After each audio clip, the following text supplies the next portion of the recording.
আর মুরব্বী আপনাকে বলছে স্ত্রীকে বলে দিন খুচরা টাকা নিয়ে বের হতে হবে বাড়ি থেকে, 50টা 100টা 200টা, যত ফকির মিসকিন আসবে 10টা করে দিবেন, 5টা টাকা করে দিবেন, প্রস্তুতি নিয়ে বাড়ি থেকে বের হবেন। কেন আপনি বলেন মাফ করো? কেন বলবেন মাফ করো? কি অসুবিধা এত মাফ করো বলবেন কেন? সে যেই হোক, যে ভিক্ষা চাচ্ছে, অভিজ্ঞশালী হোক, ঘোড়ায় চড়ে আসুক না কেন, চাইলে দিবেন। যখন নিজে থেকে কাউকে দিতে যাবেন, খেতে দিবেন, তখন দেখতে হবে পরহেজগার কিনা। বুঝাতে পারলাম না কথা?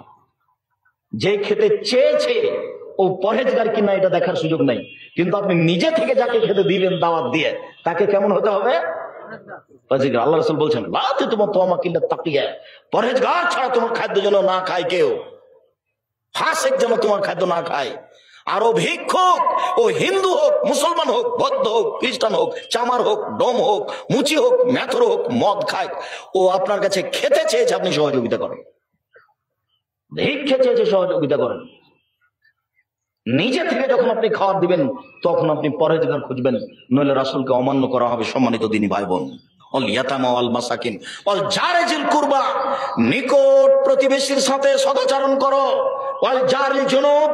দূর প্রতিবেশীর সাথে সদাচরণ করো। প্রতিবেশী সংক্ষিপ্ত, এই কথাই ছিল লম্বা, এরপরও কারণবশত সংক্ষিপ্ত করতে হচ্ছে। রাসূল সাল্লাল্লাহু আলাইহি সাল্লাম বলেন, আল্লাহে লা ইয়াদখুলু, আল্লাহর কসম জান্নাতে যাবে না।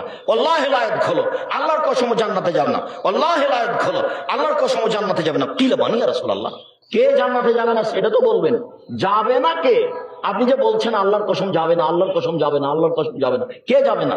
তখন আল্লাহ রাসূল বলছেন, মান লা ইয়ামান জারহু বাওয়াইকাহু, যে তার প্রতিবেশীকে কষ্ট দেয় সে জান্নাতে যাবে না। বুখারী মুসলিম। বুঝাতে পারিনি? প্রতিবেশীর কাছে টিকা থাকাই খুব কঠিন। আমার খারাপটা বলাই তার কাজ। আমি ঢাকায় আছি, আপনি ঢাকায় আছেন, তা আপনি বলছেন আম্মা এক কাজ করেন তো আম্মা, ওই যে আমাদের পাড়ার পাশে যে চাচি ছিল না, ওই চাচিকে 500 টাকা দিন তো আম্মা। তখন আপনার মা বলছেন, করেছিস কি? সব সময় তোর বদনাম করে, ওকে টাকা দিবি?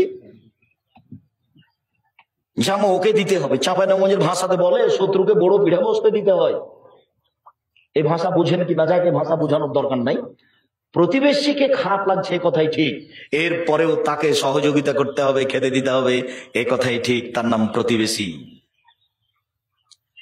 আবু হুরায়রা রাদিয়াল্লাহু তাআলা আনহু বলেন, রাসূল সাল্লাল্লাহু আলাইহি ওয়াসাল্লাম বলেছেন, মান কানা ইউমিনু বিল্লাহি ওয়াল ইয়াউমিল আখির ফালা ইউজিরাহু, যে ব্যক্তি আল্লাহকে বিশ্বাস করে, পরকালকে বিশ্বাস করে, সে যেন প্রতিবেশীকে কষ্ট না দেয়। আয়েশা রাদিয়াল্লাহু তাআলা আনহা বলেন, রাসূল সাল্লাল্লাহু আলাইহি ওয়াসাল্লাম বলেছেন, লা তাজালু জিবরাইল ইউসিনি বিল জারে, জিবরাইল যখনই আসেন তখনই বলেন প্রতিবেশীর সাথে ভালো আচরণ করবেন।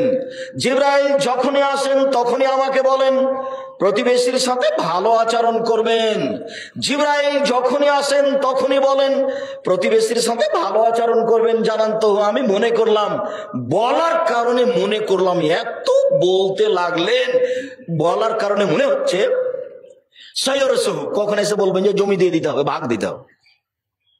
বাক্য বুঝা গেল না। মানে জিবরাইল এত বলাতে মনে হচ্ছে যে কখন এসে জিবরাইল আমাকে বলবেন যে প্রতিবেশীকে কি দিতে হবে, জমির ভাগ দিয়ে দিতে হবে। জমির ভাগ তো আমার ভাই পাবে, জমির ভাগ তো আমার বোন পাবে। জানি না বাপ মরার পরে আপনাদের এলাকাতে জমি ভাগ হওয়া দেরি হয় নাকি। বুঝেও বুঝে না ওরা, অন্তর আছে বুঝে না, দেখেও দেখে না ওরা, চক্ষু আছে দেখে না, শুনেও শুনে না ওরা, কান আছে শুনে না। উলায়েকা কালানাম, তারা পশু প্রাণীর মতো, তারা গরু ছাগলের মতো, তারা কুকুর শ্রীগালের মতো। ভালো হওয়া যাল, বরং তার চেয়ে খারাপ। কুকুর শ্রীগালের চেয়ে খারাপ মানুষ, কুকুর শ্রীগালের চেয়ে খারাপ কে? তোমার বাপ। আব্দুর রাজ্জাক সাহেব, আপনাকে খুব সম্মান করে, এভাবে কষ্ট দিয়ে না, দুঃখিত। আমি তোমাকে কষ্ট দিতে চাইনি। তোমার দাদা মরা 10 বছর হলো, তোমার বাপ জমি পাবে সকালে আর তোমার ফুফু জমি পাবে বিকেলে, এরকম না একসাথেই পাবে। তো 10 বছর হলো, তোমার বাপ এখনো দেয়নি। তোমার বাপকে যদি কুকুর ছেড়ে রেখেছে আমি খারাপ প্রমাণ করতে না পারি, আমি জাতির সামনে বক্তব্য দিব না। 30 বছর থেকে বলছি, আজকে বললাম। কোন শরমে তোমার বাপ জমি রেখেছে? তার ভিত্তি কি? মাটি দিয়ে এসে জমি ভাগ করতে হবে, তারপরে কোনো কথা। মাটি দিয়ে এসে জমি ভাগ করতে হবে, তারপরে কোনো কথা। বলছে আমাদের ভাই বোনে কোনো গন্ডগোল নেই, সে কথা পরে। জমি ভাগ হয়ে যাওয়ার পরে গন্ডগোল না হওয়া পরে।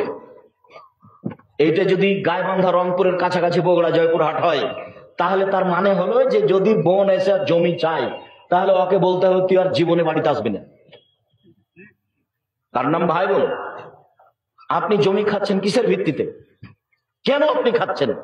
এক সন্ধ্যায় এক টান খাওয়ার প্রমাণ দিতে হবে। এক সন্ধ্যা আপনি খাবেন আপনার বোনকে বাদ দিয়ে আপনার বাপের জমি, প্রমাণ হয়ে গেলে আমি আব্দুর রাজ্জাক বিন ইউসুফ জাতির সামনে কথা বলবো না।